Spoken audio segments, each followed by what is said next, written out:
everybody. How are you doing?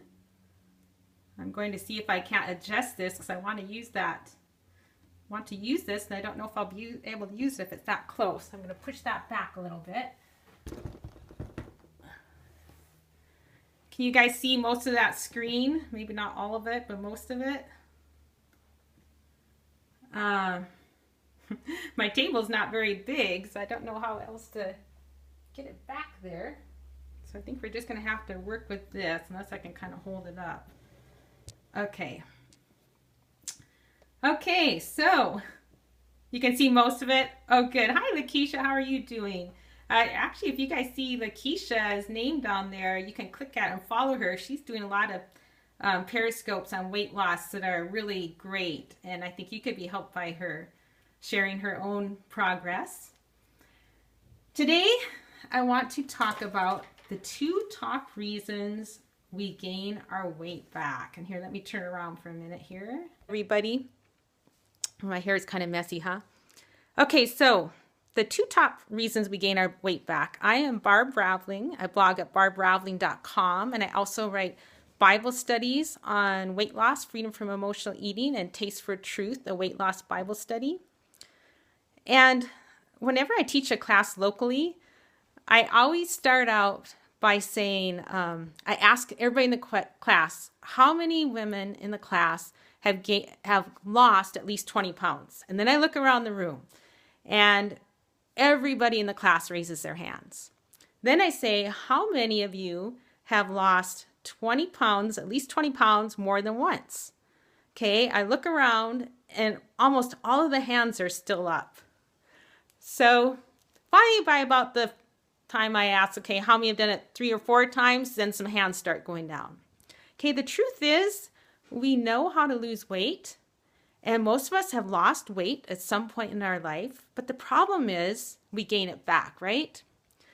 So if you could just lose your weight one time and you could keep it off, that would be so helpful, right? Okay, so there's 2 reasons why we don't keep it off once we lose it. Okay, and the first reason is we don't change the way we think. And the second reason is we don't have lifelong boundaries. Now, I'm hoping to show you guys this in a diagram. I mean, I know I talk about this in my books, but I think sometimes it's helpful if you, thank you for inviting your followers, Lakeisha, but I think it's helpful to see it in a diagram. So I'm going to turn this around, and a lot of this broadcast I'm going to do looking at that screen over there. So you just click it once or twice. I think, there you go. Okay, so you see that screen, beliefs, and then there's an arrow pointing to desires, and then it goes to action, see? So the idea is that what we think, our beliefs create desires, which create actions. And this goes along with the renewing of the mind concept in the Bible that Paul talks about in Ephesians 4:22-24. And I get into that in my Bible studies. Since this periscope is short, and I want a short, simple diagram, I'm not going to talk that much about it today. But let's just look at those diagrams for a minute. Okay, let's just look at the beliefs creating the desires, creating the actions. Okay, let's say that somebody stops me on the sidewalk and says, hey, here's some drugs. You want to have some drugs?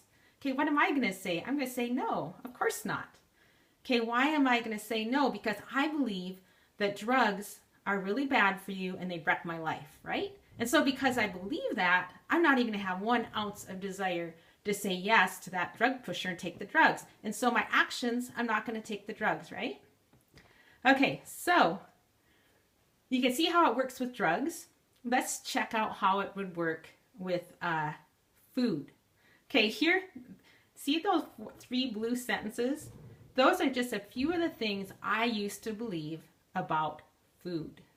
Okay, I used to think I deserve it, right? After a hard day, how many of you guys have thought I deserve it? And I'm sorry, I won't be able to see your comments. You can still, comment, and each other can see the comments, or you can visit with each other about it. But I don't think I can.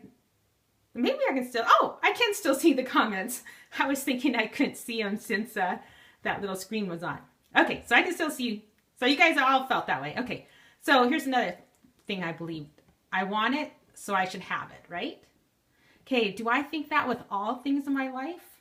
No, because a lot of areas of my life, I think, okay, I want that, but it's not good for me. Okay, and if I think I want that, but it's not good for me, so I shouldn't have it, I'm not going to have the desire to take whatever it is. But with food, I used to think I want it, so I should have it. That gave me the desire. Here, I can point up to the desire. And that made me eat, okay? Or I might have thought this will make me feel better. Okay, if I think that this milkshake is going to make me feel better, what's going to happen? I'm going to have a desire to have the milkshakes. I want to feel better, right? And so I'm going to eat the milkshake. So do you see how those beliefs create desires, create the actions? And in my little book, I Deserve a Donut. Let's see if I can put that out there. Yeah. And other lies that make you eat. I have a whole bunch of lies. I don't know how many in there. Maybe 15 or 20. I also have that on an app. But lies that we believe that make us have the desire to eat. And then that desire overwhelms us. And so we eat. Okay. All of you guys have known. I mean, if you look at that little diagram, we can work either on the beliefs, the desires, or the actions. Okay. Sometimes what we do is we work on the actions, right? We go on a diet. But the problem is when we have all these beliefs fueling our desires, it's hard to stick to the diet, right? We might drum up enough self-control to stick to it for a while, maybe long enough to lose that 20 pounds, but we can't stay on it long term. And I think most of you guys know it's pretty hard to change a desire, right? But we can change our beliefs. And the Bible talks about that when Paul says we are transformed by the renewing of the mind. Or you have the verse that says the truth will set us free. Or Jesus talks about being sanctified by the truth. So if we take off all those lies, I have a few of them there in blue. If we take off all those lies and replace them with the truth, that is going to change our desires, and it's going to be easier for us. We're actually going to want to follow our boundaries. Okay, so that's the old Barb, okay? That's the old regular life Barb. Now I want you to show you the old diet Barb, okay? The old diet Barb believed, I'm on a diet, so I can't eat it, right? So, okay, oh, that's a good one. If you have the desire to be healthy, and if you think, okay, that looks good, but it won't make me healthy, and I want to be healthy, that would give you the desire to eat healthily. So that's a good point. Okay, but so Diet Barb says, I'm on a diet, so I can't eat it. Okay, does Diet Barb get rid of all those lies in blue? No, she's still thinking all that, right? Diet Barb is still thinking the good life is eating what I want when I want, right? So I have all these lies fueling my desires, making me want to break my diet. I have this one lone little belief making me want to stay on a diet. And sometimes that used to work. About every 20th diet, 30th diet, that was a strong enough belief for me to do it. But it never lasted long term. I always gained the weight back. Okay, this is not anything against diets. I'm not opposed to diets. I'm just kind of showing you the way I used to think.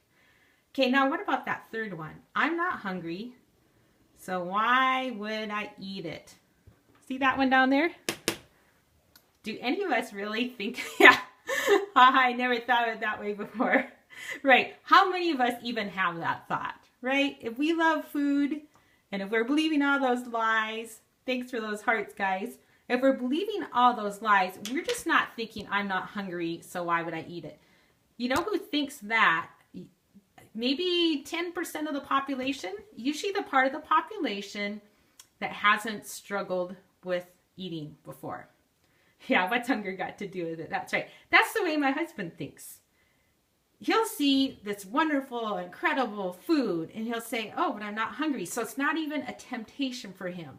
Okay, so my husband, he's already got this beliefs part down pat. He believes there's no reason to eat if I'm not hungry. And so because of that, he doesn't have any strong desire to eat a bunch of food when he's not hungry. And because of that, he doesn't eat. Okay, so here's the problem. Can we become like my husband? Maybe. I don't really know. I don't know. It would be interesting, wouldn't it? It'd be interesting to see if we can do that. And I know a lot of you guys are on hunger, fullness boundaries. Thank you, Lakeisha. So if you're working on the fullness boundaries, that is what you're working towards, thinking that I don't eat unless I'm hungry, right? So that's good. Okay, let me show you what the current Barb thinks. I haven't gone the hunger route. I eat 3 meals a day. Yeah, doesn't eat for pleasure, eats for fuel. And it also helps that he's kind of ho-hum with food. Like, he never cares if I have supper ready when he comes home. In fact, he doesn't even care if I ever make supper, which you might think is kind of nice, right? But at any rate, see that one in the bottom? Life is better if I follow my boundaries. Okay, so that's what I currently think.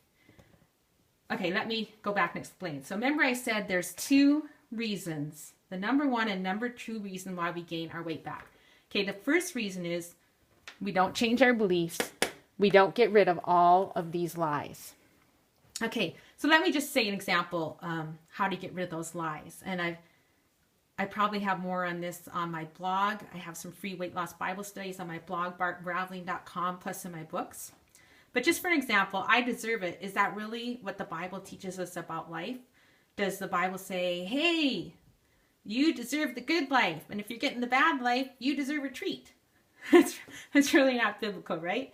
God says, hold everything with open hands. Be willing to give up everything. He says it's better to serve than to be served. So the Bible is all about loving God with all our hearts, loving others, and I deserve it. It's kind of a self-absorbed, I deserve the good life sort of thought, right? Yeah, we are to deny ourselves. Okay, the next one, I want it, so I should have it. Okay, so now I would say, I want it, but I think, I want it, but it's better to have it. It's better to follow my boundaries. So I want it, so I should eat it if I can eat it and still follow my boundaries. Does that make sense? So I no longer think I want it, so I should have it. Okay, I've never thought that with all kinds of areas of my life. Let's say I was attracted to another man. I'd never think, I want it, so I should have it, right? I think, no, that's crazy. I need to stop wanting it. Or spending whatever I want. I've never struggled with spending too much. So I don't say, oh, I want that, so I should have it. I don't think that. But for some reason, I thought it about food. So do you see how we have to, if we want to lose the weight, sorry guys, I start talking too fast when I get excited. If I want to lose the weight and keep it off, I've got to change those thoughts. Because if I keep having all those thoughts in place, if I keep having all these thoughts in place, they're always going to be making me want to eat food. And so if I keep having this desire to eat, I'm always going to have to use self-control. And we don't have a lot of self-control when it comes to food, right? So if I instead change my beliefs and say, hey, my life is better with boundaries in the area of food, I'm actually going to want to follow my boundaries, and I'm going to follow them. Okay. So the number 1 reason is change the way you think. We do that by the renewing of the mind, taking off those lies, putting on the truth. The number 2 reason is we don't have lifelong boundaries. Okay? Remember back when I was Diet Barb? Quit trying to make food behave. Yeah, change our perspective. I'm not quite sure what you mean by making food behave, Karen. But, so back when I was Diet Barb, the only thing that was keeping me from following my diet boundaries was thinking, oh, I'm on a diet. I've got to say no, okay? But once I went off the diet, here I'm going to turn this around. Once I went off the diet, it just never even occurred to me to have boundaries in regular life. I lost the weight, I went off the diet, and I immediately, okay, good foods versus bad foods. If you can, try and remind me, and I'll talk about that at the end. So I immediately went from controlling my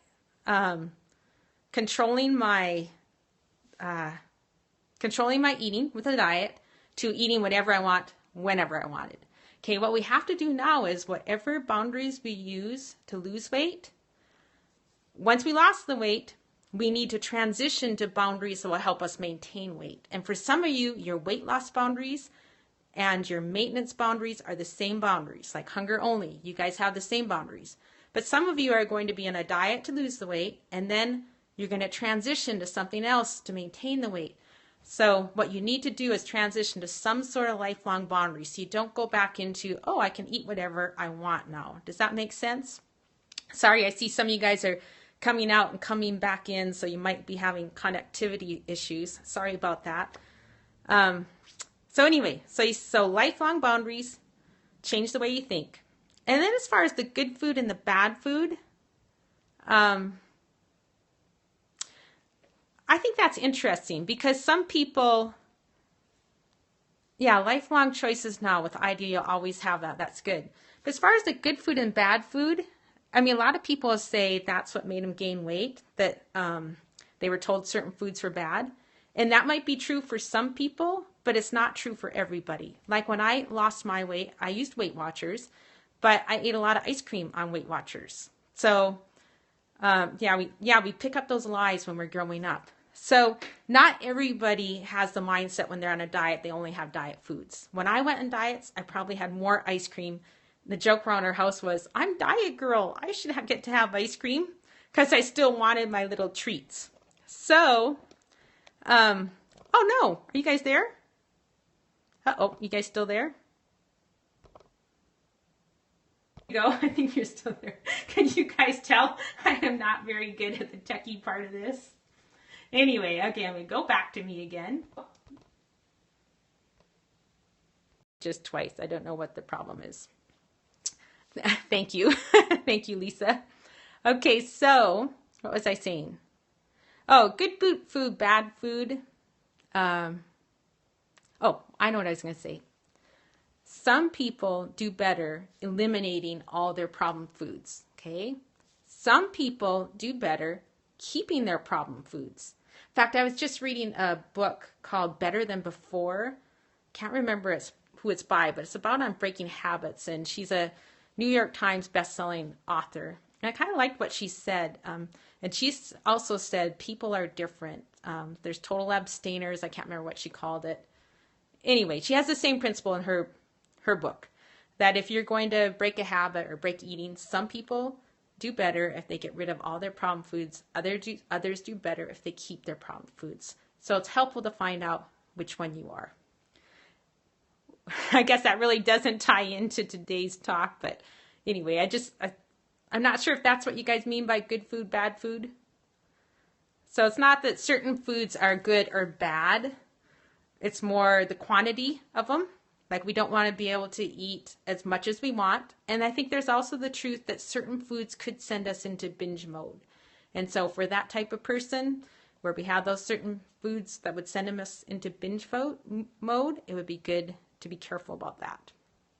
Okay, so I think that's it. Does anybody have any questions on that? I know I said I was going to do some other topic today, but I started working on it and I thought, I really should go back to the basics for one of these periscopes and just kind of explain it in a diagram form. Okay, so yeah, some of you guys have restricted foods. Okay, well that's it for today, and I'll be here again at 12 Mountain Time tomorrow. Thank you everybody for joining in, and thank you for those hearts, for sharing it, and yes, everybody's journey is different. So I hope you guys have a great day. Hope you follow your boundaries the rest of the day, and I will see you tomorrow. Thanks, Karen. I'm enjoying this too. It's fun. And thank you everybody who is here. We'll see you guys later. Bye.